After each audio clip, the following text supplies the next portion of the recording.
It's just after 10 o'clock and it's time for Drama on 3. Tonight, Dara Kelly, Anton Lesser and Amanda Redman star in Joseph O'Connor's new drama about the close friendship between Bram Stoker and Henry Irving, the most famous Shakespearean actor of his day, and the inspiration for a certain Transylvanian count. The tale I'm about to tell is only loosely based on fact. Vampires may not exist. My name is Stoker. You won't know me. Abraham Stoker. It's New Year's Eve in London. I'm alone in the house. My wife went to Ireland, and the sea storm prevents her return.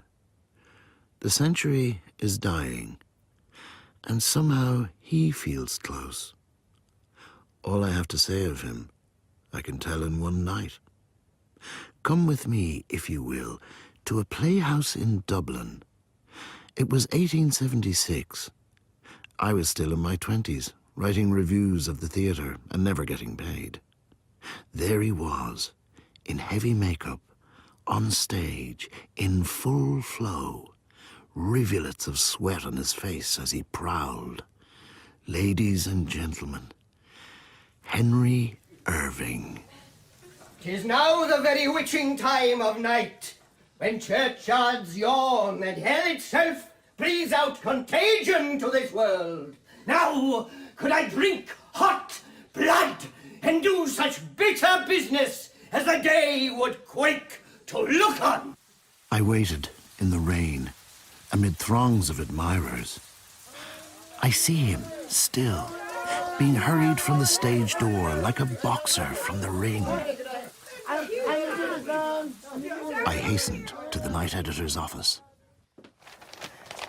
My review. Irving, in Hamlet, tonight. Oh, I don't know, Stoker. He's only a bloody showman, not an actor. I believe him to be a genius. Well, you turn a nice phrase. You ever think of doing this writing lark full time? Since you're not in a position to pay me, I could hardly afford to.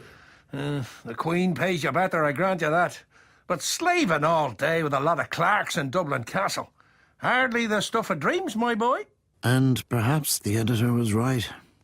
My job was hateful. Opening and answering official letters all day.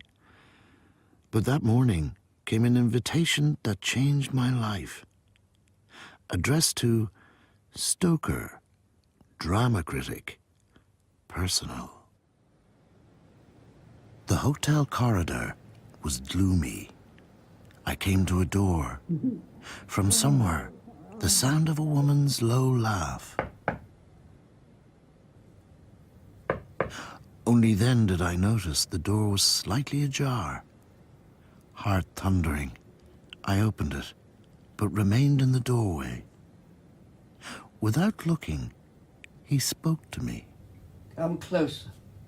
Seated on a chaise longue, Irving awaited, pale, in full evening suit, black candles about the room. You are in shadow.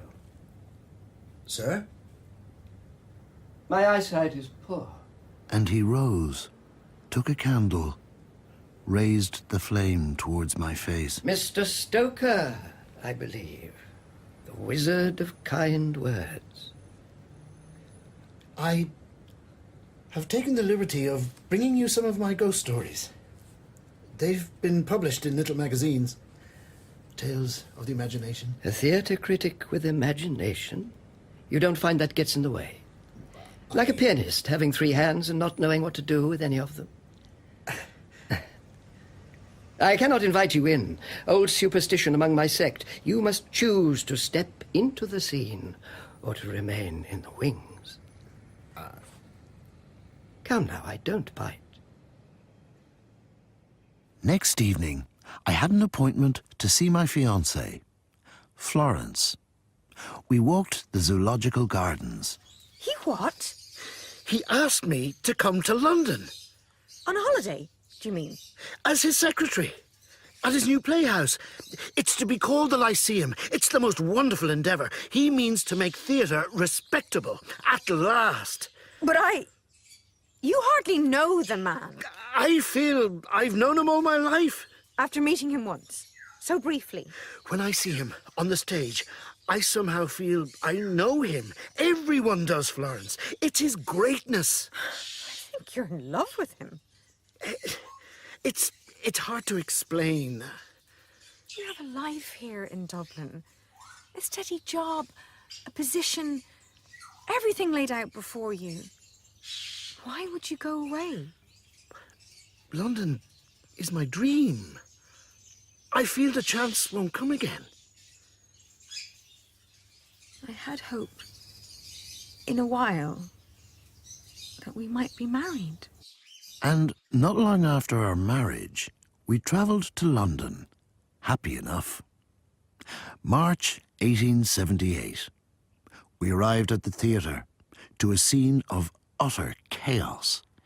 The auditorium a forest of poles and platforms, carpenters, scene painters, upholsterers installing seats. Excuse me.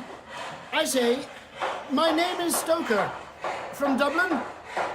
I am to be Mr. Irving's secretary. Fee-fi-fo fum, I smell the blood of an Irish Bram. Embrace me. The fresh aroma of the immigrant. Who is this pretty thing? You're here to apply as a hat girl, dear. See Mrs. Riley with your references. Mr. Irving. Henry, always Henry. Bad luck to call me Irving. A rose by any other name would smell as sweet. Henry, may I present to you my wife, Florence? Your wife? Forgive me, dear. I didn't know Bram was taken. And what a handsome couple you make, to be sure, to be sure. Such big eyes you have, as a wolf once said. I should have wept at your wedding, had only I been invited. We shall be great friends, you and I, practically sisters. You care for the theatre? I care for my husband and what gives him pleasure and happiness. Oh, a saint, not a wife. May I show you around the old ruin? The building, I mean, not myself. I have seen the stage already. Oh, the stage is merely the face, the eyes of the body. We need to familiarize with the innards, as it were. Come, to backstage. Chop, chop. We're not at our best just yet, as you see, but one rather likes the corruption. Purity is so dull. A young dog like you won't know Wills's play Van der Decken. I saw you play it twice in Dublin. The moment in the last act, when the ghost answers Tekla's question, Where are we? between the living and the dead. You see, the hero's dead, dear. What a queer idea for a play. One thinks of it always backstage in a theatre, for we too are neither living nor dead. A thought one finds strangely consoling.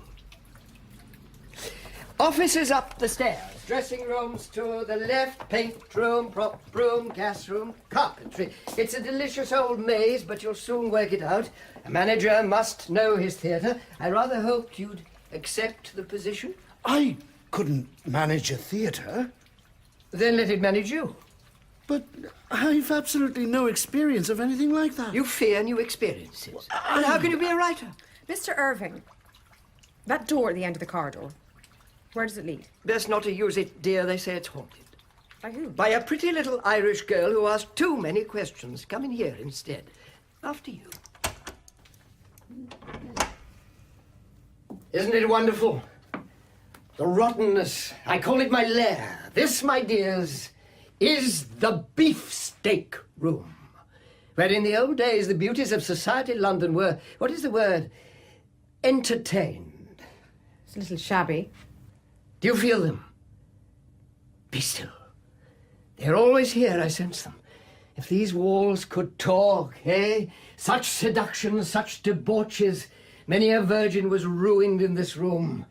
We'll make it glorious again, you and me, Bramsey. We'll have London gorging out of our hand. The Lyceum shall be our love child. Bram, When is your first show? 6 weeks tonight. I say, be serious. I am never anything less. You can't open in 6 weeks. Or even 6 months. There's no cloakroom, no box office. There are holes in the room. Give the audience umbrellas.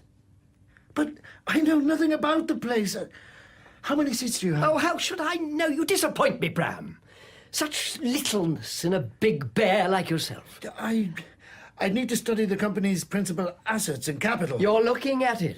I meant the accounts, the books. Oh, here they are. Cheerless reading, I'm afraid. Like a play by Bernard Shaw.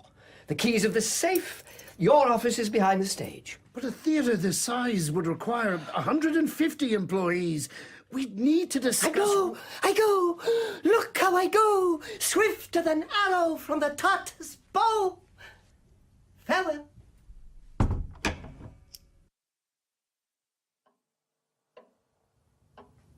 I might go to bed now. Yes?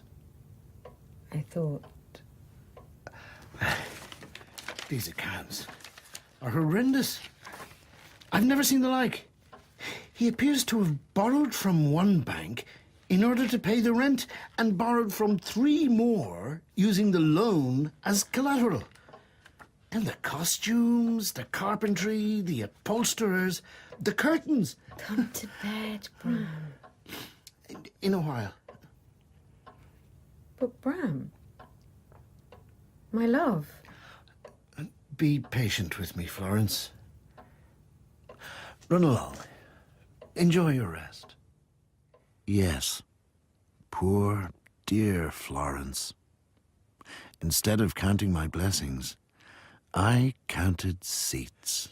438, 439, 400... Mr. Stoker? Oh, no. Damn you. 429. Mr. Stoker? Yes. My name's Harker. I wrote to you about a position as a master scene painter. Pardon? You asked me to come in for a talk. What? Would you like to see my portfolio? Can you count, Mr. Harker? I think so, yeah. Count every seat in this theatre. Consider yourself employed.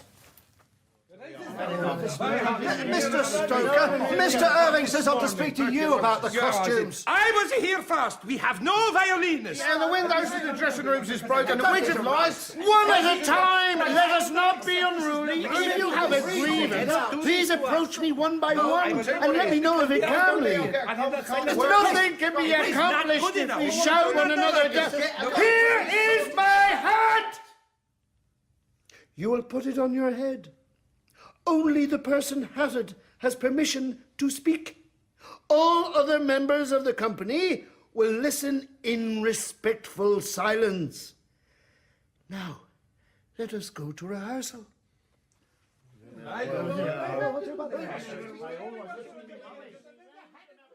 You are playing the King of Denmark's ghost, not a drunken chimney sweep. Again. My hour is almost come. Oh, dear. When I to sulphurous and tormenting flames must render up myself. Alas, poor ghost. Pity me not, but lend thy serious hearing to What to I what shall unfold. I shall unfold.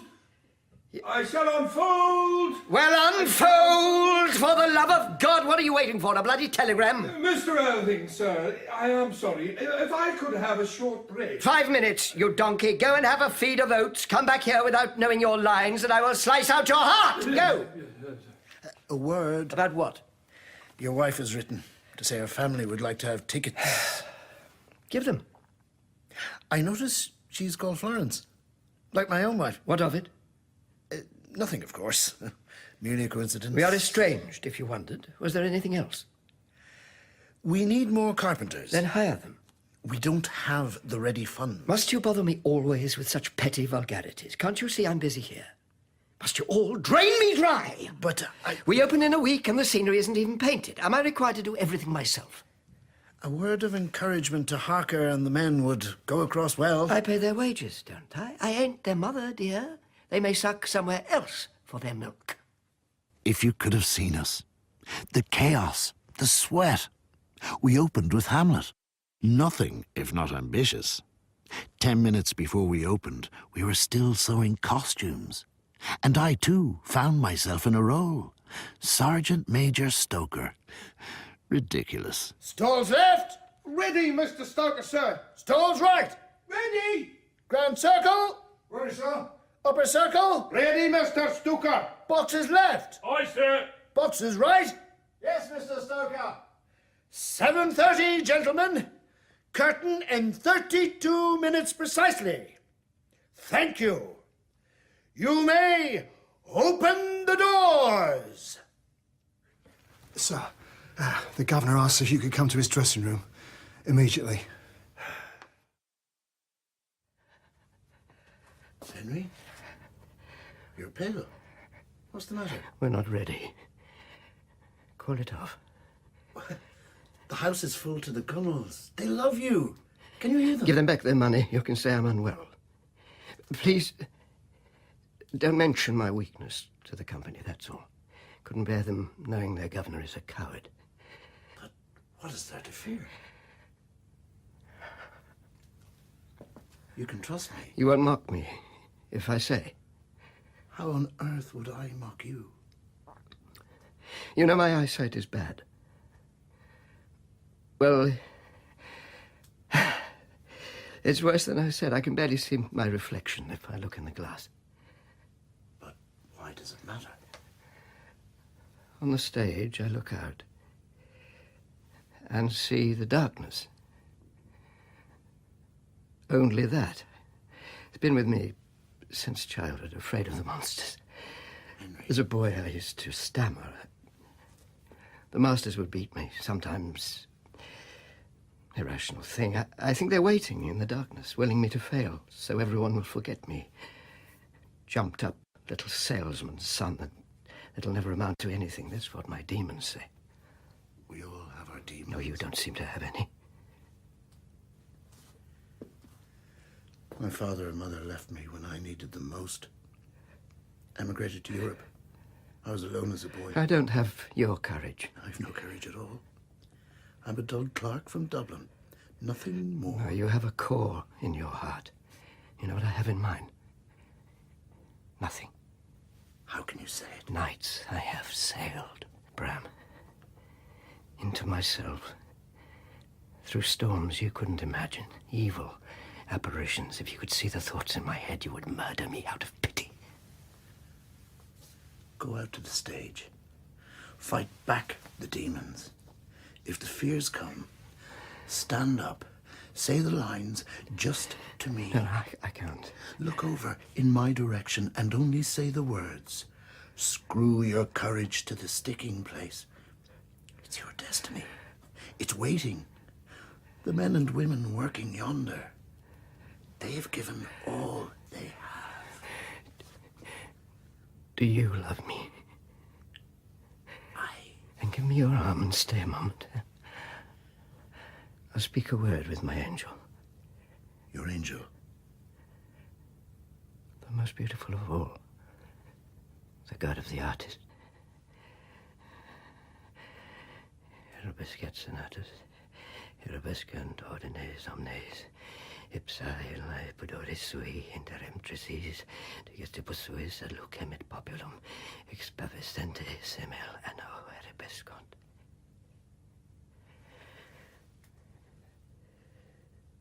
Death, oh glory. To be or not to be? That is the question. Whether it is nobler in the mind to suffer the slings and arrows of outrageous fortune, or to take arms against a sea of troubles and by opposing end them. Can't hear you, mate. To die, to sleep, no more, no more. You stuttering fool, Irving! And by a sleep to say we end the heartache and the thousand natural shocks that flesh is heir to is a consummation devoutly to be wished.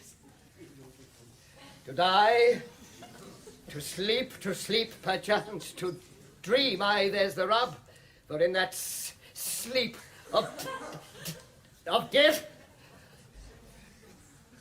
what dreams may come when we have shuffled off this mortal coil must give us pause.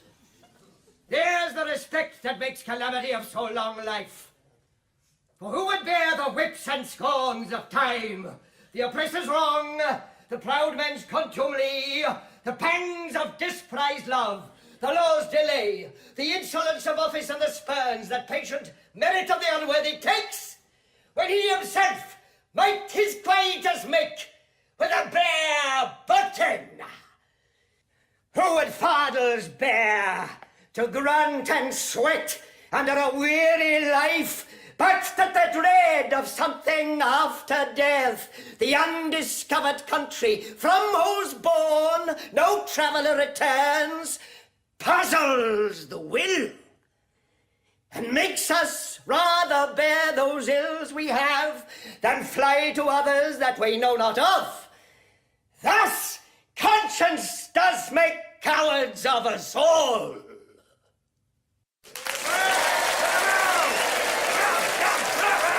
The party in the beefsteak room was riotous that night. But I had things on my mind. I must leave. Florence will be waiting. You're not permitted to leave. If you do, I shall curse you. You don't believe in curses? I believe in science. Ah, science. The religion of bloodless fools who fear truth. Read your Darwin, my friend. Even a fool is sometimes right. There was a time in earthly history when the apes could not speak. Then some found the power, while others disbelieved. And so, in every generation, a small brotherhood possessed powers that the rest of the apes don't believe in. I find the notion fanciful. Find it what you will. 3 times in my life I have wished an enemy harm. Each of them died in agony within the month. Never cross me, Bram. I give you fair warning. The party is only beginning. As I said, I can never go to sleep until dawn. Unsteadily, at dawn, I made my way home. In my hand, the morning editions. Magnificent opening of Irving's Lyceum Theatre. Triumph for Irving. He rises again. Bram, Yes. I was concerned at 6 in the morning. Oh, we had a little celebration after the show. It rather ran on. Everything went as you hoped. 1 or 2 little hiccups, only to be expected with so little time for preparation. You didn't get my note? I sent a boy with it last night. Oh, things were so busy, you see. I didn't open it, but thank you. For what? Well, I assume it was for luck. It was thoughtful of you. Bram, I sent for the doctor last evening. My love, what was wrong? I thought I was expecting a baby. But dear, that's wonderful. It turns out I wasn't. Dearest love. Oh, Bram. There. There, mustn't we? Oh.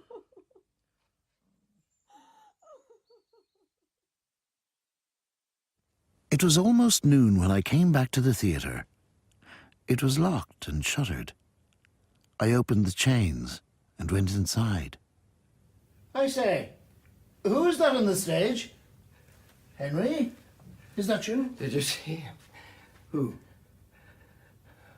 Over there. In the balcony. I saw nothing. Come to my office. Close the curtains. But it's a beautiful morning. I said close them! Now!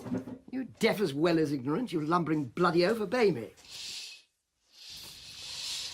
I felt you might wish to go through the correspondence. There is a letter of congratulation from Tennyson, a note from Oscar Wilde, another from Dickens. Requests for interviews from the Times and the Illustrated News. How should I reply? Nothing from the palace. I thought the Queen might have written. The Queen? One would think she would want to encourage excellence, vulgar German trollop. You were happy with the evening? Ha! You ask Christ if he was happy with the crucifixion. I'll never forget the shame. I've seen a better play done by drunken beggars in the street. There were naturally first-night nerves, but the audience was delighted. You didn't see the notices this morning? Nothing scolds me like the praise of a fool. A masterpiece performance. Burn it. For heaven's sake. Don't talk to me of heaven when you have put me in hell. You and the other mediocrities who stain this place by their presence. The company's performance, in my view, was of a high level. You are not in Ireland now. I do not accept your grubby standards. It must be perfect. Every night. Nothing less. That is a noble aspiration. It is not an aspiration. It is how it shall be. Anyone who doesn't wish to join me, there is the door. Only I shall have my pound of flesh before he goes. Where does this malice and fury come from? You dare to question Irving? No, it is you that shall answer. I see this rag contains a so-called story under your name. What of it? You are employed to assist me, not to write stories. I am entitled to every shred of your attention. You did not give it. You betrayed me. I write a little in my spare time. I didn't think you'd object. Get out, before I harm you. Oversee the rehearsal. When shall we three meet again? In thunder, lightning, or in rain? When the hurly-burly's done, when the battle's lost and won, that will be ere the set of sun. Where the place? Upon the heath, there to meet with Macbeth. Fair is foul and foul is fair. Hover through the fog and filthy air. Mr. Stoker, what is it? We need a place to store scenery. I thought the cellars. I beg your pardon, Mr. Stoker, sir, but the stagehands won't venture down there. Why not? Because of Mina, sir. Who is Mina? A girl who was murdered there in the old days. The hands believe she haunts the cellars. Bad luck to disturb her. Superstitious bloody nonsense. Mr. Harker, give me the keys.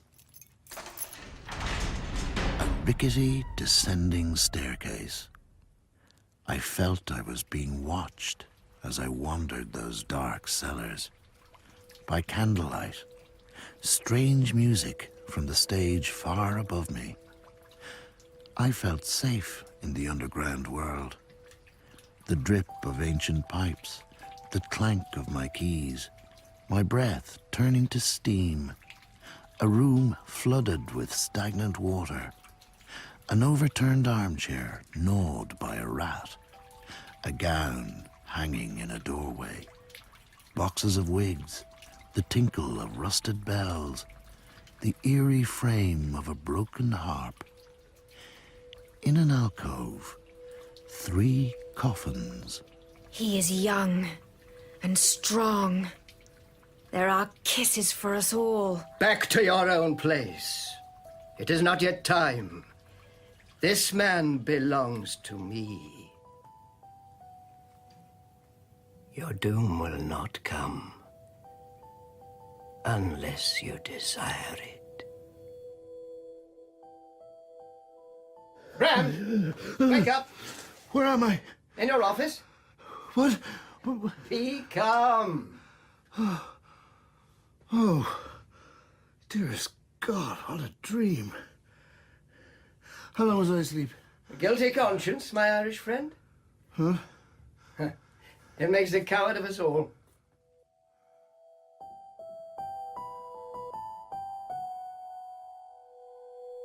"10 years went by. I published a book, The Snake's Pass. The public could scarcely contain its indifference. On the ferry to work every morning, I gazed at the Thames, grey as a gull, dead as my hopes. And then came a year all Londoners will remember with horror, when murder stalked the midnights. £22, 3 shillings and 6. £22, 3 shillings and Make 8. a cracking play. What would? The Ripper. We'd pack the bloody house every night. I'm not sure one can buy the performance rights of multiple murder. People love to be disgusted. Human nature, you see. Fear is money, my friend. As Shakespeare knew. I do not see that Shakespeare has anything to do with it. It's got everything to do with it. Look at the plays. Poisonings, suicides, mothers eating their children. Makes the Ripper seem a naughty schoolboy piddling in the vicar's porridge. I'm trying to count the takings. Pity and terror, Bramsey. That's what the Greeks said, the secret of drama. They knew a thing or two. The sordid depravities of the world are no subject for art. Oh, you breathtaking hypocrite. You are drawn to filth and horror like a worm to shit. Go on home to your little Florence, where you do your suburban duty, but you always suspect there's more, don't you, my love? Here is your so-called book, The Snake's Pass. Give me that. Excites you, don't it? To lift up the stone, see the maggots wriggle and gorge on the muck of your lust. You just don't have the language in which to express it. Must drive you insane with frustration. Stroked a nerve, have I, Bramsey? If we can get back to business, I would greatly appreciate it. We are not presenting a drama based on Jack the Bloody Ripper. The Ripper's not you, is it, Bramsey? Only you quiet types can be savage. You're much more sadistic than the extroverts. Harker was still with us. We became not quite friends, but allies. And I recall the day we went together to the stores I'd found for the scenery. Under a shabby old railway bridge in a low part of town. We need a night watchman, sir. It's a rough quarter, this. There's £70,000 worth of scenery there. I've spoken to the railway company. They'll supply guardsmen as part of the rent. Makes a good spacious store, sir. How'd you find it? I walk London at night. Clears the head. You don't want to be doing that, sir. With what's happening in the East End. One of the girls, they found her just over there, in Bucks Row. Oh, her cousin works at the mortuary. And he saw the girl's body. Said you wouldn't believe the things he'd done to her. Man's a monster, not a human. Queer to think we might walk past him any night on the street. I want you to erect a notice for me, John. No woman of the company is to go home unaccompanied after dark. By order, Henry Irving. Let's head back, sir. The storm's coming on.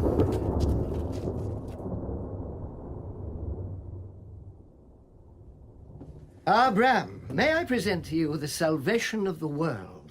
The greatest actress in England, my friend Ellen Terry. Pleased to meet you. I feel I know Mr. Stoker already. I hardly think so, darling. Bram's the manager here. A damned fine one, too. Answers 50 letters a day for me. Devil with the pen. Indeed. Some good news, Bram. Miss Terry is joining the company.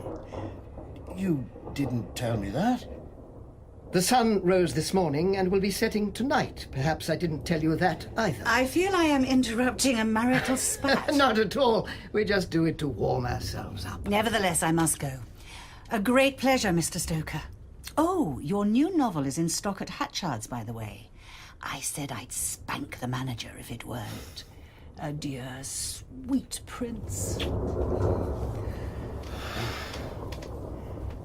Edible, ain't she?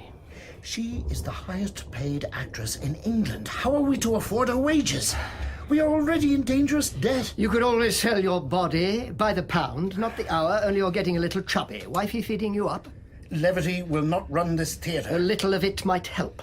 I am supposed to be the manager, to share in the decisions. You seem more interested in writing these tiresome bloody books of yours that nobody wants. That is unfair. If you're telling me that having the greatest leading lady in the world is a mistake, I will be happy to cancel her contract, of course. You are being disingenuous. Who, dear? Me? Next day, I was at a bookstall on the embankment, leafing through the old poetry. Wind blew leaves in my face, and I happened to glimpse away. There stood the most beautiful woman I had ever seen. Good morning, Mr. Stoker. Oh, Miss Terry. Checking that they have you in stock. It's my wife's birthday soon. I had in mind to get her a book of love poems. What a beautiful gift. You are a romantic beneath that rather proper exterior, I think. Don't know about that. but she appreciates poetry. I should like to meet your wife. Does she come to the theatre? No, she isn't a night owl. You're not wearing your veil. They recognize me, you see. Some days it bothers me. Today, I don't seem to mind. Are you going to the theatre now? Will you walk with me? Yesterday, I had a ruckus with one of the costume girls. She wished to dress me in what appeared to be a pair of old curtains. Some of the language I used wasn't ladylike, I'm afraid. She accused me of being vain. Imagine, an actress vain. A great artist is surely entitled to a moment of vanity. Vanity makes women weak. Pride makes them strong. Experience has taught me the difference. You know of my perfectly scandalous life, I am sure. I don't read the sort of papers that spread gossip and falsehood. Oh, it's no falsehood, I'm afraid. Rather a fallen woman. Married at 17, my children have different fathers. I always think it better to get the information out in the open when I meet someone I like very much. So what's your secret, Mr. Stoker? A proper sort like you. So polite and so shy and so full of reserve. But then your writing so boiling with wildness and rage.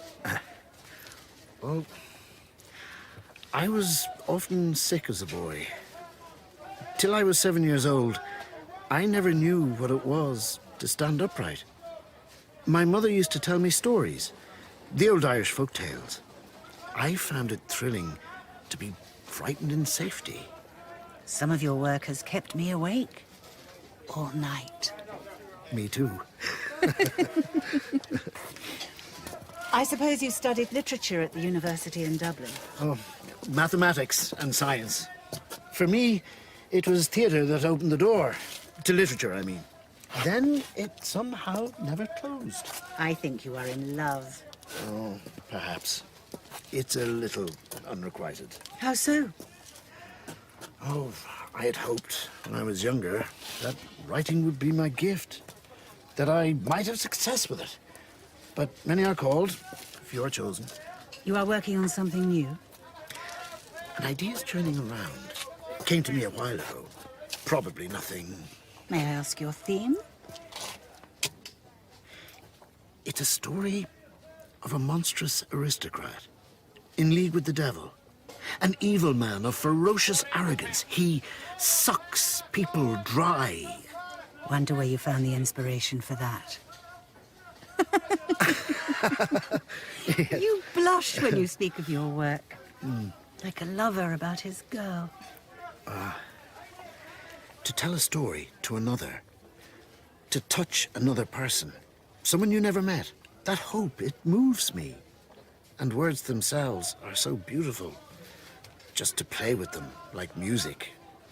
I feel, when I write, as though I become a better man. Stronger and better. Silly, really. Not at all. Mr. Stoker, you are a mysterious fellow. Oh, a most ordinary one, I assure you. Well, here we are, at the theatre. Extra! Extra! Horrible murder! Another girl found last night. How terrible. A poor family. Mr. Harker, is something wrong? Who is this man and what is he doing on the stage? My name is Adam, sir. I'm a detective with the Metropolitan Police. I wish to speak a word to Mr. Irving. He's coming. What is the meaning of this interruption? It's about these murders, sir, in the East End. This play you're presenting at the moment, Dr. Jekyll and Mr. Hyde, we'd like you to take it off, sir. Why, sir? We're dealing with a savage madman. That much will be obvious. We believe pieces such as the one you're presenting might set him off, as it were, or others might be inspired to copy him. For heaven's sake, Detective, it's only a play. Well, I've been advised to insist, sir. By whom?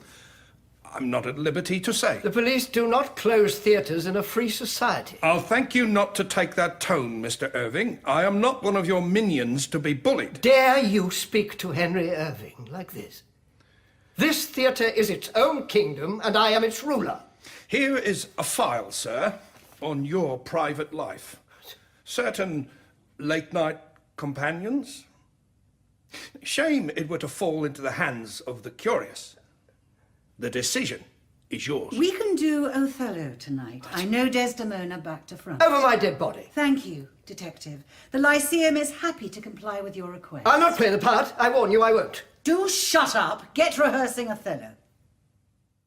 Poor Henry. For Ellen was wonderful that night. The greatest Desdemona of them all. It was 2 a.m. when I showed her to her carriage, and I walked for a while through the streets. The silence was unearthly in those nights of the Ripper. Filthy darkness, or the glow of the gas lamps through fog. I had a little to drink, and soon I was lost. I made my way down to the river. Oh, Mary, this London's a wonderful sight, with the people all working by day and by night. Who's there?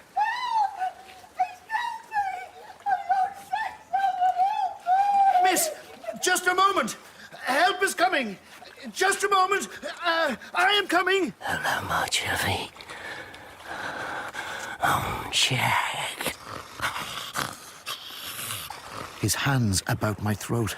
I fought for my life. Suddenly, he released me. So now you know all. I imagine you suspected.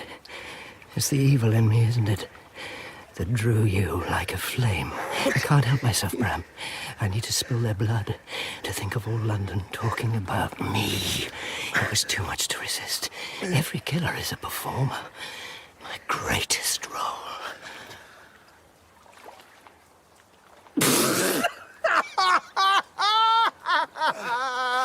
I followed you, you idiot, when they told me you left the theatre. You don't think I'd let you be chopped and gobbled by Saucy Jack? You unspeakable wretch! Your face, dear God. Look at you. You are a reprobate. I ought to bloody well throw you in and drown you. The voice. Who was the woman? Help me, Bram. Bram, you're not leaving me here, are you? Bram! Bram! I've paid the wages, arranged the auditions, spoken to the manager of the bank, and there is a reporter from the Times outside. Have him killed and fed to my dog. He ain't fussy what he eats. The publicity would be useful in selling tickets. Bugger your tickets, let them come or not. Without tickets being sold, there is no Lyceum Theatre. It's always the same tedious questions. Blah, blah, blah. What do you think of Shakespeare? How do you put together a portrayal? Well, how do you? I look at the people around me and I steal. How else? You steal? There's a limp, my former schoolmaster, a squint, my uncle, a nice old man, Tennyson, a murderer, Shaw. You see? To watch is meat and drink. People are food. Open that drawer. There, fetch my sketchbook. There, you see? Their mannerisms, habits, things about their accent.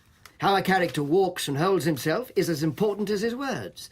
The way he lifts a glass, his laugh, his hands. Most of all, his stare. Get that. You get everything. These drawings are so beautiful. And one last thing. It's the secret of tragedy. There is something in every lover that wants to be rejected, and something in every villain that wants to be loved. All the evil in the world comes from shattered love. Forget that, and the audience won't believe you. These stories you write, that's why they don't work. Oh, you can scribble out a workable sentence, but a monkey could do that. Now, it's just as well you've stopped. Too many ordinary writers already. You are never going to write anything lasting, my dear. Many are called, few are chosen. Now, to rehearsal. Oh, you there, lighting man? Shine the bloody lights, idiot. It's me they'll want to see. Do your job, you festering tart. Now, blaze the blasted things and give it some red, for Christ's sake. He hath disgraced me and hindered me 500,000, laughed at my losses, mocked at my gains, scorned my nation, thwarted my bargains, cooled my friends, heated mine enemies. And what's his reason? I am a Jew. Shine those bloody lights, or I will stick them up the highest rafters of your home. Hath not a Jew eyes? Hath not a Jew hands, organs, dimensions, senses, affections, passions? Fed with the same food, hurt with the same weapons, subject to the same diseases, healed by the same means, warmed and cooled by the same winter and summer as a Christian is. If you prick us, do we not bleed? I was conscious of the presence and of his being, as if lapped in a storm of fury, the eyes transformed, the fair cheeks blazing with fury. Would you play for a moment with the baby? Not at the moment, my dear. For heaven's sake, Bram, he's hardly seen you in a week. Bram! May I speak with you? Must I throw that wretched machine out the window? Is something wrong? Another book. What of it? You don't feel we see little enough of you as it is? Out every night of the week, never home before dawn, 4 books to your name, and none of them successful. And now the writing of yet another one is to take up whatever minuscule shred of time you don't give to that man. I thought I'd have a last go. One final attempt. I'm going to sleep in the nursery from now on.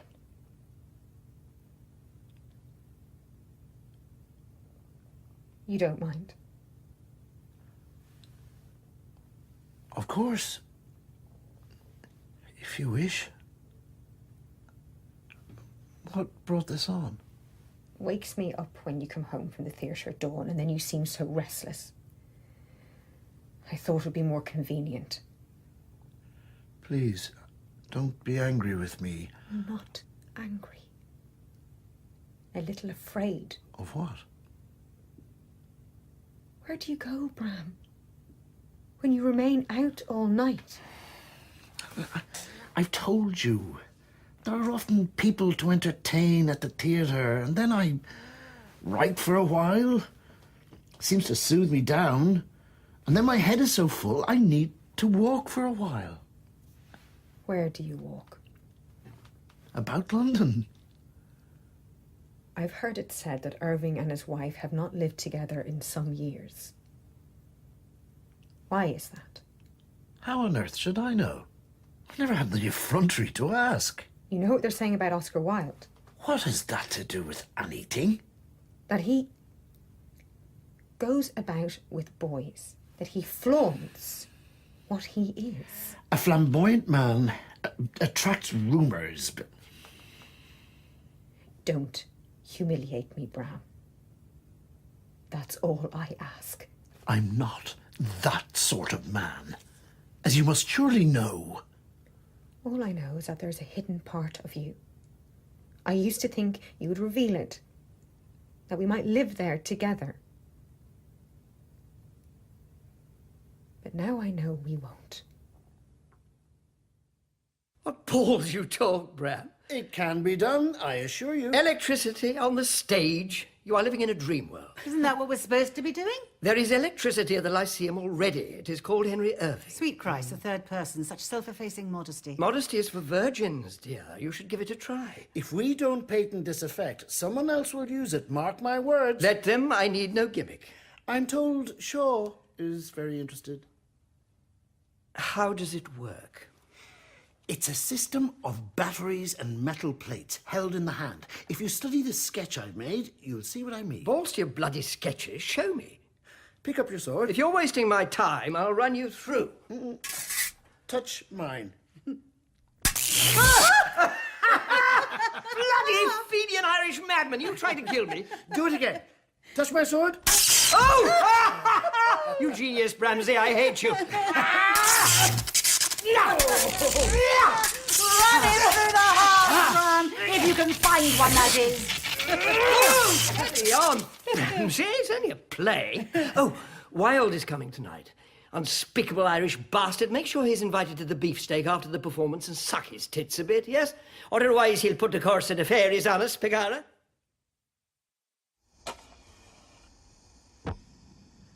Still here, Mr. Harker. It's 4 in.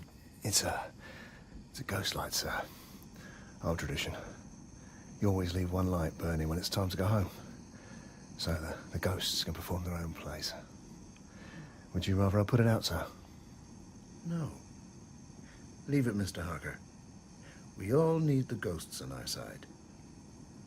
The governor about? In his office with Miss Terry. He said they weren't to be disturbed. Oh, that wouldn't apply to me. Don't worry.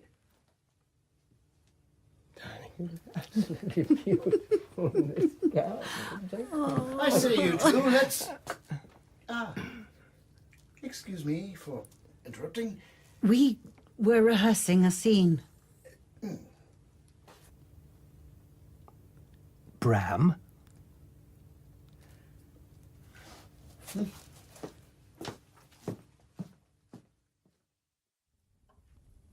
It's pleasant to have you home for an evening. For me also. You're not missed at the theatre? They can manage one night.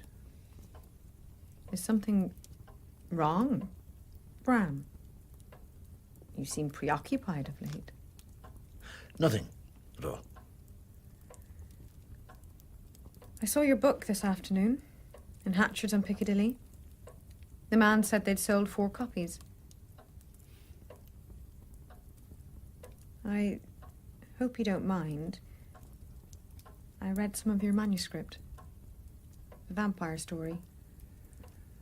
That story is dead. I burnt it the other night. I rescued it. Here.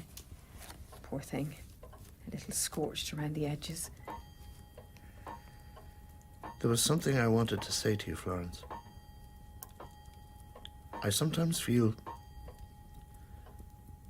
I've disappointed you. As a husband.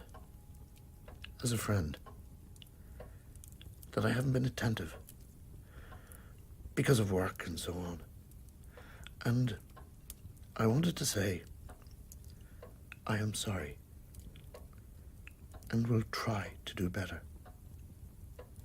What's brought this on? You are the finest person I have ever had the honor to know. I have never been worthy of you. I'm still not now. The happiness it has given me to have a family and a home, I owe all of it to you. And I am sorry. You're loved the way you are, Bram. I think I understand. Thank you, my treasure. I hope I'm not too late.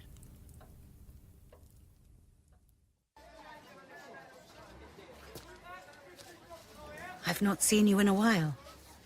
Things have been busy. I got you something. For your birthday. A notebook. I thought you could fill it with your beautiful words.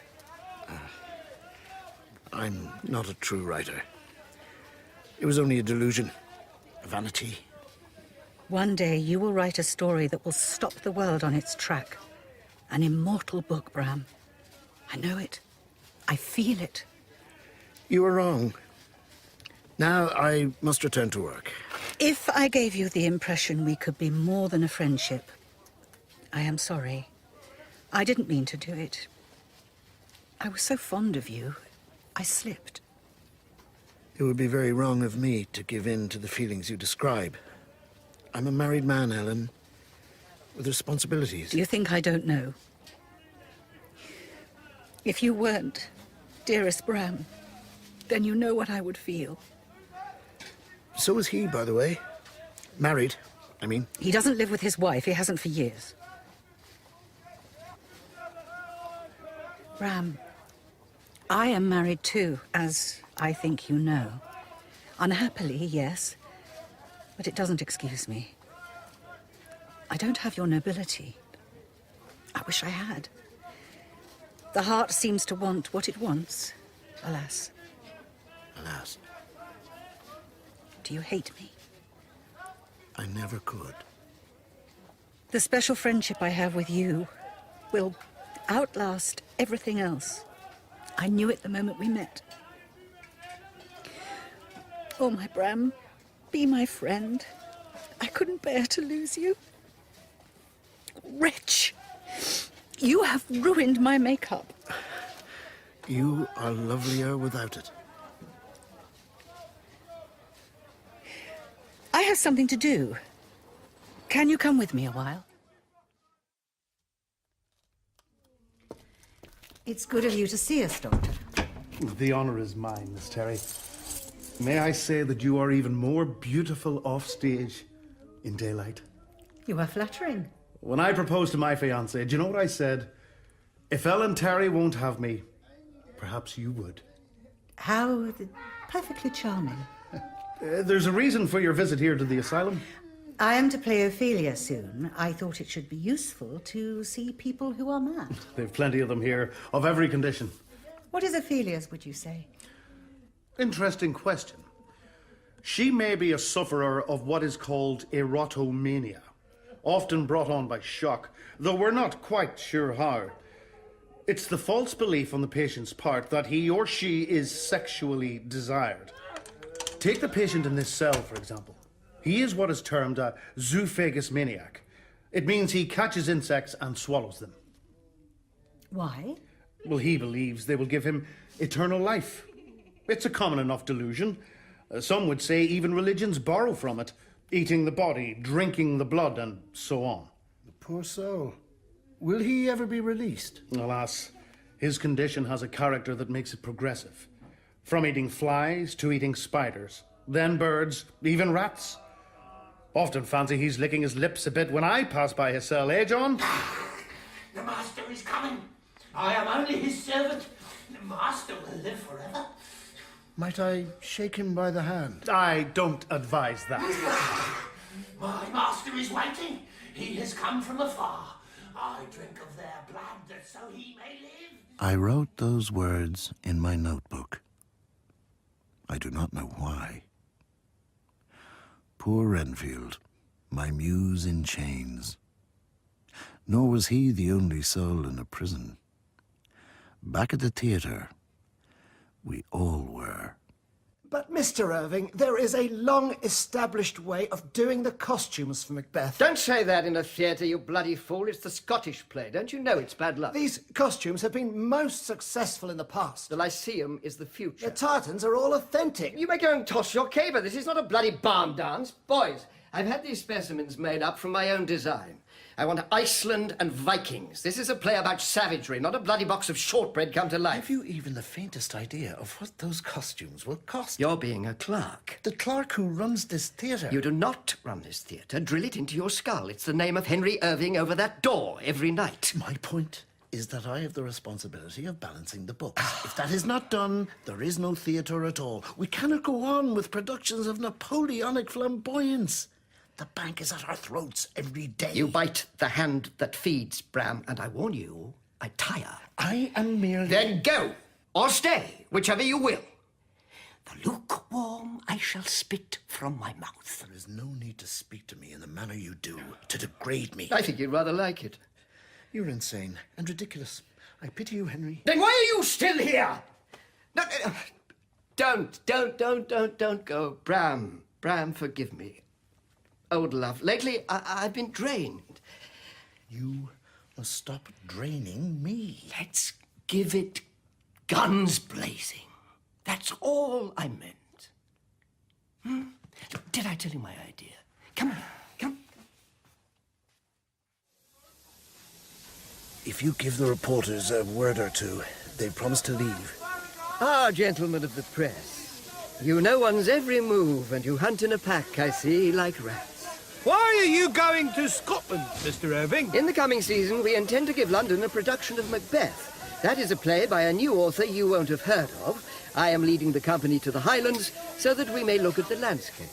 Why would you want to do that, sir? Because Macbeth is not set in Piccadilly. Right, that pack of bastard reporters will be on the next train to Edinburgh. By then, we'll have arrived at where we're really going. Where? Whitby, in Yorkshire. Gloomy little dump, but we'll liven it up a little. Now, who'll give us a song? Whitby, a town I didn't know. The menacing hulk of the ruined abbey and St. Mary's Cathedral. Then a humble-looking library, and in I went. Always, always the tiniest detail is the killer. My life was about to change. I browsed the shelves a while, a strange fire in my mind. Usually there is peacefulness in any place where old books are gathered. Not here, not at all. Mist seemed to curl at the library windows. As though led by some force, I reached towards a book. An account of the principalities of Wallachia and Moldavia by William Wilkinson. It fell open at a chapter called Vlad Dracula. All night I wrote. I wrote as one possessed. My perspiration dripping onto the pages. Images of Ellen as Lady Macbeth. Images of him. I would, while it was smiling in my face, have plucked my nipples from his boneless gums and dashed his brains out. Turn, hellhound, turn! The castle of Dracula now stood out against the red sun, and every stone of its broken battlements was articulated against the light. As we looked, there came an explosion, a terrible convulsion of the earth, so that we seemed to rock to and fro and fell to our knees.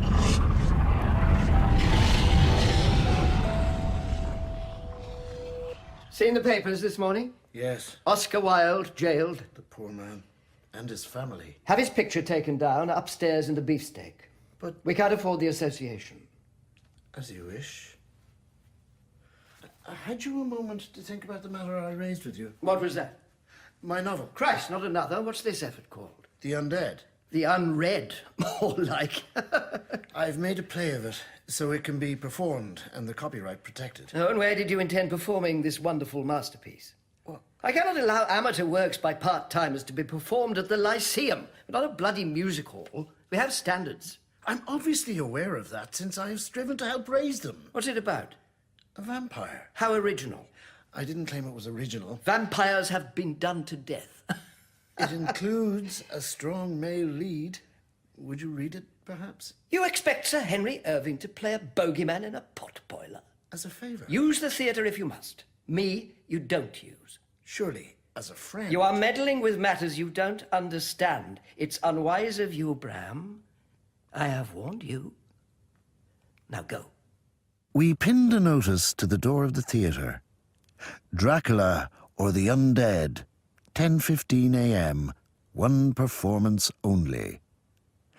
I stood alone in the lobby to see if anyone would come. Then Harker came to fetch me. Mr. Stoker, sir. It's time to begin. Right. Bram? Florence, my love. I didn't expect you. Best of luck.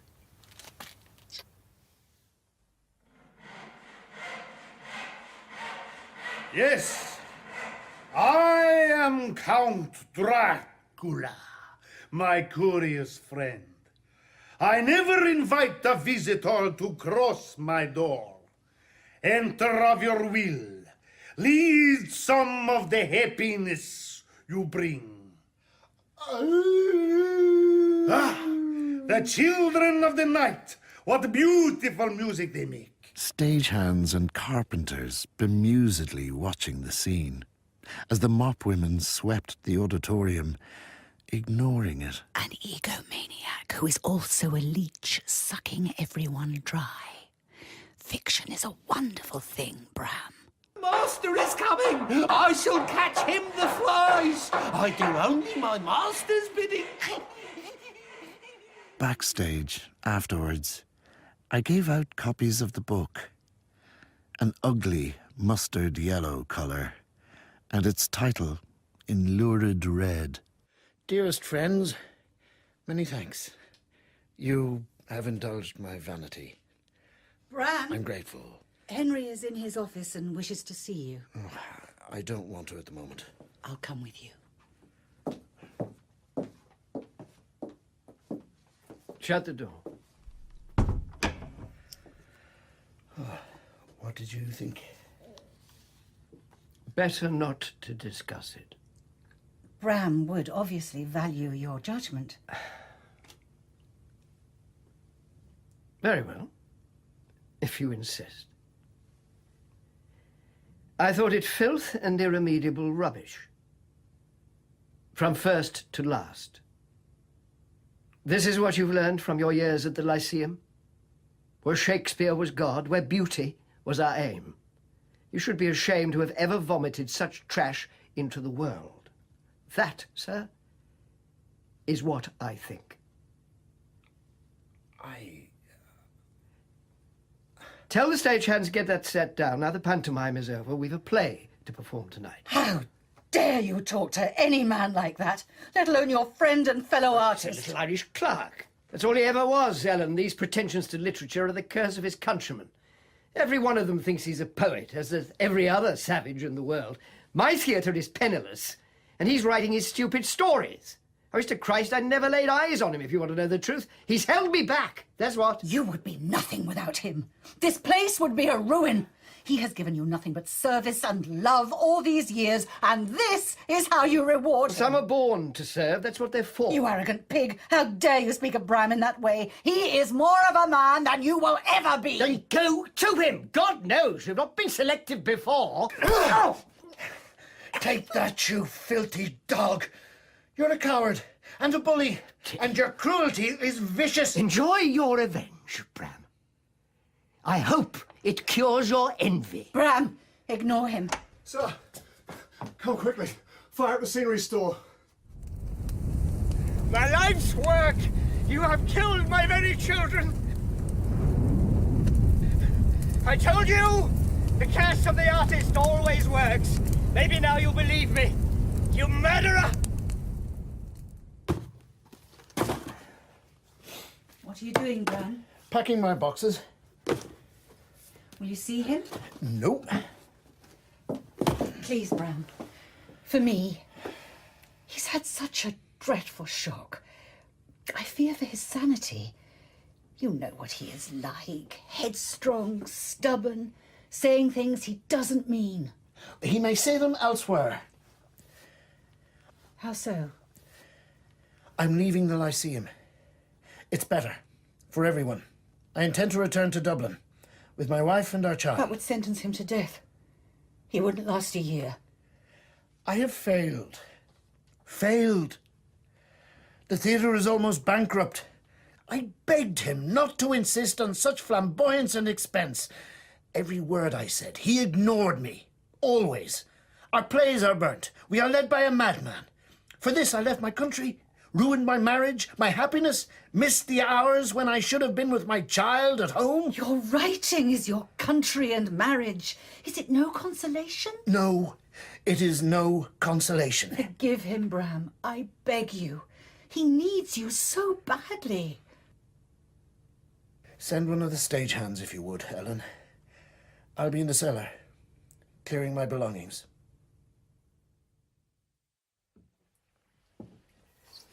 So this is where you come. I often wondered. I thought you should know I've sold the lease. I'm closing the Lyceum at the end of the season. You had no right. Perhaps, perhaps not. What's done is done. And the actors. And Ellen. They will find other work. Do your arrogance and insensitivity know no bounds whatsoever? I have cancer of the throat, Bram. The surgeons are certain my voice will go first. To a gasp, I'm told.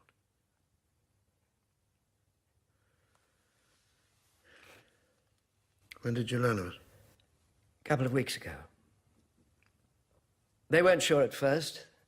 There's a Harley Street charlatan says he can help me a bit, but an actor without a voice is a year without winter. No point, I'm afraid. There it is.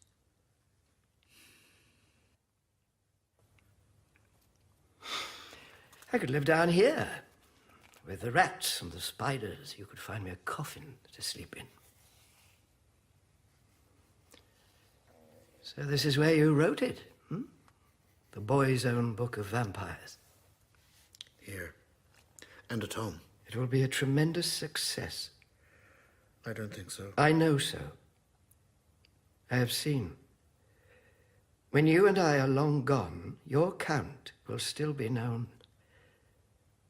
Like Judas. No. I liked how you named your hero after our scene painter. Mr. Harker, and the other little references. The scene in the asylum, and so on. Watching all of us, weren't you? We were grist to your mill. Who's the ripper now, old thing?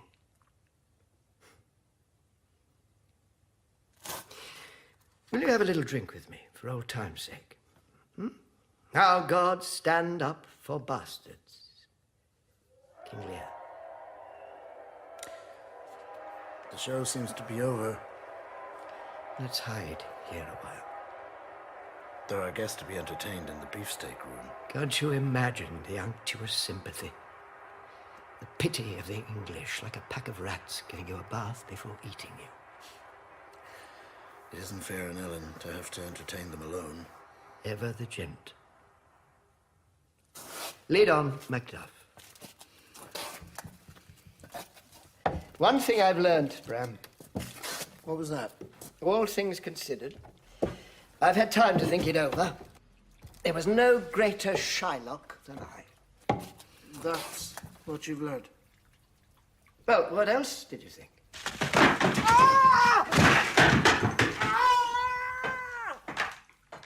And after his fall, it is strange, my memory begins to fade. Not all that long afterwards came his farewell tour. We played little towns in the north, in Scotland and in Wales, and finally that night in Bradford. I see him in memory, leaning heavily on his walking stick as we approached. In the theatre's windows were notices, "Farewell, Henry Irving." Henry? Shall we go in? Ain't we early? I thought you'd like to settle in. Take a look at the stage, as usual. A little lost today. Don't know why. Would you prefer to go directly to the hotel? And dine? You know what I'd like? To take a walk on the moors. Have we time, do you think? Certainly, if you wish. There's Haworth in the distance, where the Brontes lived. They were paddies like you. Were they? Father was born in Ireland. Buggered out of it, of course. All the best ones do. I love madmen and bitches. Always thought it would make a cracking play. Wuthering Heights, you know? What a thing. With me as old Heathcliff, monstrous bastard, and Ellen as Catherine. Her fire, you know? Never got around to it. Should have. Perhaps it isn't too late. Huh? Heathcliff on a walking stick with his cocoa before bed.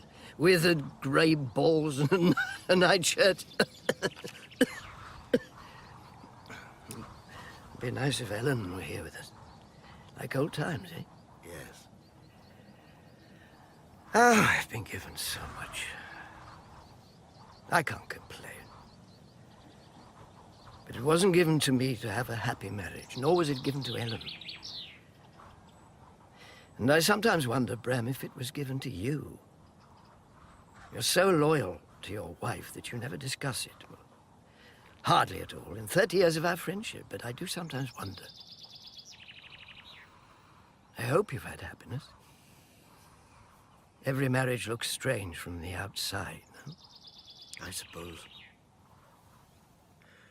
We married hurriedly. She's a very fine person. So kindly and patient. We just didn't get on. But she is the mother of my child.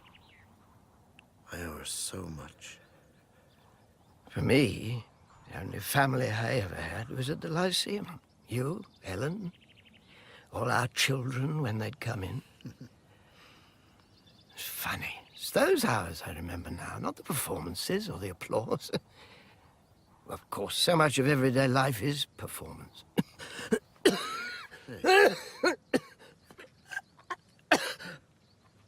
Oh! I swallowed something the wrong way. Rest yourself a moment. I wasn't kind to you, Bram. About your writing, I mean. Most contemptible weakness in any man, envy. I'm sorry your vampire book wasn't a success, old thing. Doesn't matter anymore. I'd love to have written something. Never had the courage. To be revealed like that. It frightened me. You reveal yourself every night of your life on the stage. Oh, kind of you, but no. That happens very rarely. It happens with Ellen. That's her gift. Extraordinary thing. She had something in her that the people always wanted to touch, no matter the role. An actor plays with masks, but an artist removes them.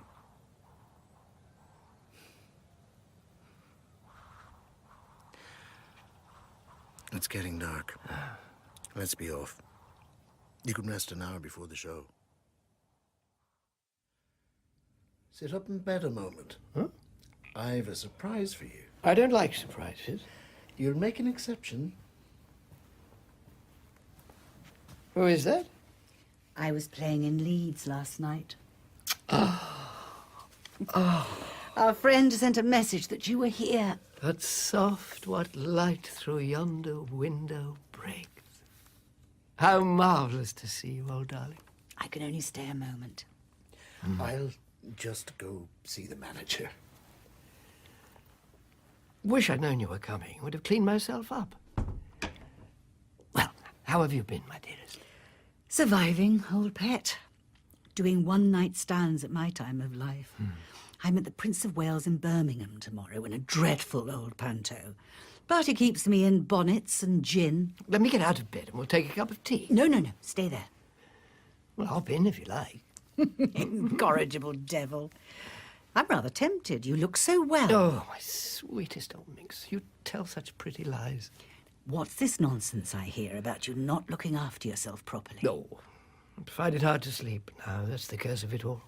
What I'd give to close my eyes and know that peacefulness again. It's strange what we long for in the end. So, your farewell tour. I don't believe it for a moment. Another ruse for rustling up interest, you fraud. They'll never allow you to retire. But even if you did, what a wonderful career you've had, haven't you, darling? Yes, a wonderful life of work. What have you got out of it, do you think?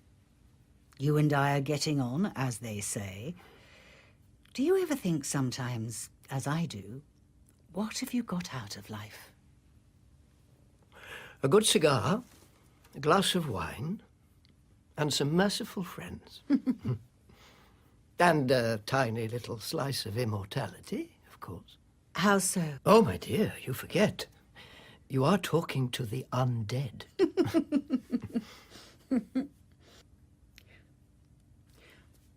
What are you playing tonight? Thomas a Becket.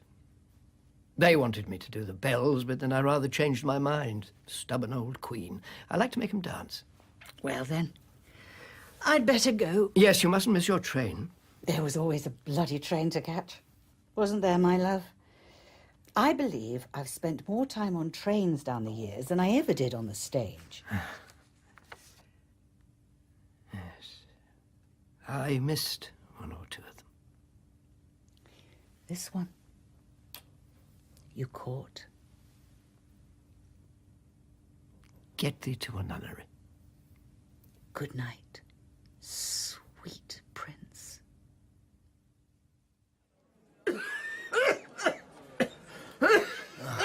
As a doctor, I must insist that you cannot continue, sir. The performance simply must be cancelled. I am Henry Irving, my friend, the first actor ever knighted. I don't funk a performance. Be gone. Doctor, I know him as well as it is given any man to know another. There is no point in talking sense. Let him go on. You there, boy. Get me a bottle of ale.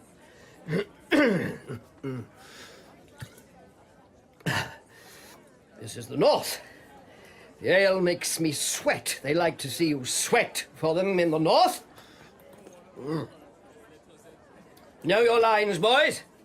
Good. Beginner's positions. Anyone upstages me, I'll kick him up the arse. Drinks on me later. Break a leg. Cut along. Do something for me, Bram. Of course. Don't watch. Why not? Want you to remember me at my best. It's what I prefer. See what curtain down. Go on. So I walked the streets of Bradford through the pouring rain, 1,000 broken images tumbling in my mind. A glittering reception at the Lyceum, the night of the coronation, full of princes and royalty from all over the empire, rajas, tribal chiefs, potentates and their retinues, all in fabulous costume. Irving in the golden flow of his fame, taking his bow to the adoring throng. After an hour, I returned to the little playhouse in Bradford, in time for his final scene. My counsel is already taken, John. I am prepared to die. We are sinners all, the best of all, not prepared to die. God is my judge. Into thy hands, O Lord, into thy hands. As the curtain slowly fell, he collapsed on the stage, but recovered sufficiently to step out and take a last call. Drenched in sweat, his makeup running, he stared at the crowd. I stepped out from the wings to help him to the dressing room, where he gazed into the mirror, a worn-out shell. Did you get the money? Yes. How did we do? £4, give or take. The weather may have put people off. £4. Yorkshire bastards barely pay for the hotel. It will be better tomorrow night. Leeds is a good show town. To think I was once handsome. Look at me, Bramsey, face like a kicked-over cake. You've been feeling the taking up of your work again, after your illness. Now you're back in your stride, it'll be easier. Perhaps. How long are we together? 27 years. Sweet Christ. Still, it's good to have worked with an Irishman all that time. My first performance was in Dublin, and they hissed me. Like this. Like your bloody old count. I never forgot it. But you have made it up to me, Bramsey, for your countryman's treachery. Perhaps I have done the same to you for mine. Hmm? Might you do me a service, Bramsey? Anything. I've not seen my son in so long. He'd be 19 now. Could you telegram and ask him to jaunt up for a day or two? Of course I will. Muffle up your throat, old chap. It's a bitterly cold night. Call this an hotel, more like an abattoir with chintz. Let me sit a moment, Bramsey. I'm a little breathless on the sun. In that alcove, the armchair. Oh, that's better. That's better. Now, I think a glass of iced champagne. You know what the doctor said. But Bradford is known for its champagne, dear boy. Tiny little sip to scorn the devil. Ramsay. I'll have a glass brought up to your rooms when you retire. Ah, the glib and oily art to speak and purpose not. Henry. Dearest God, you're such a mumsy. You drive a stake through my heart. Someone should. A mouthful of fizz won't kill Henry Irving. I'll drink any docker in the kingdom under the table and then recite all of Hamlet. Come on, then, you infernal nuisance. Into the lounge, over there. Oh, go and fetch it for me, Bramsey. I like to sit and watch the people. It's research, don't you know? People of food. Just a single half glass, mind. We've an early train in the morning. I'm going to the bar. Don't move from here. I sent the telegram, by the way. Henry. Henry? It's Bram. Henry? Fetch a doctor! Someone help! His coffin was the most majestic I ever saw. Massive, draped magnificently in bay leaves and lilies. It was carried into the packed cathedral to the sound of a soprano and choir.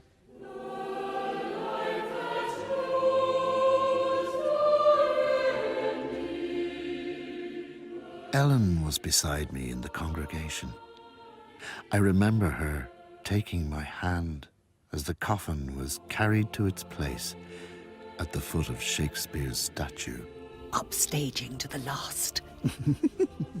It was as seeing a montage of the old bastard on stage, raging at the crowd during our first night of Hamlet, fencing with Macduff, sparks flying through the air, rising from the trapdoor, sneering like the devil.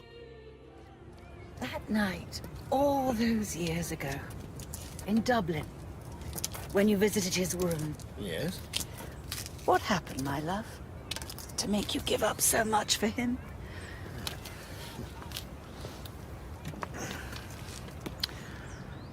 He recited me a poem.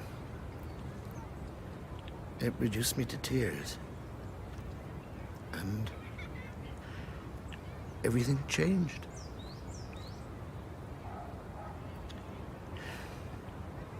Bloody bastard.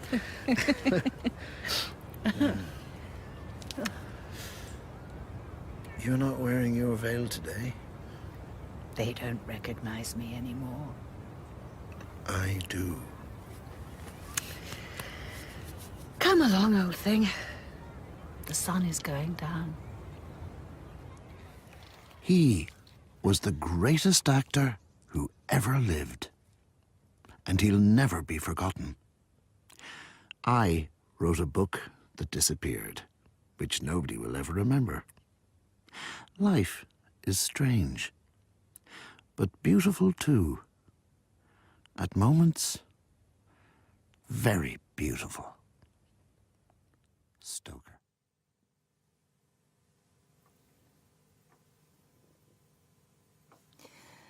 In Vampyre Man, Bram Stoker was played by Dara Kelly. Anton Lesser was Henry Irving. Florence was played by Eva Berthesel. Patrick Fitzsimmons was Harker, and Ellen Terry was played by Amanda Redman. The other parts were played by Dan Gordon, Peter Ballance, and members of the cast. Vampyre Man was written by Joseph O'Connor. The producers were Gemma McMullen and Jenny Thompson, and it was directed in Belfast by Stephen Wright.